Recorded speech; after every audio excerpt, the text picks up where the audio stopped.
بصراحة هيدي أول مرة بحب، بصراحة هيدي كذبة كل شاب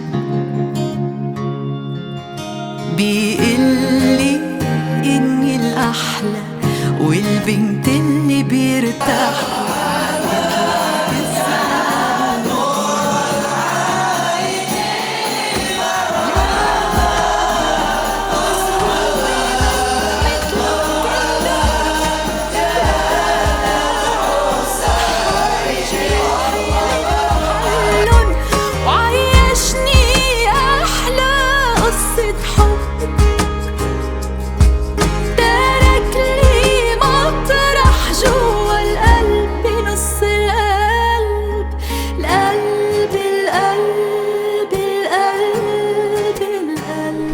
Tujuan beliau cuma satu, yaitu ingin mengajak, ingin merangkul anak-anak kita. Mungkin ada dari mama dan anak-anak ayah badut yang ingin mensekolahkan anak-anaknya pula, baik S1 sarjana maupun S2 magister ke negeri Tarim Yaman. بيحميني بيبقى حدي بيعمل لي شو ما بدي عمري.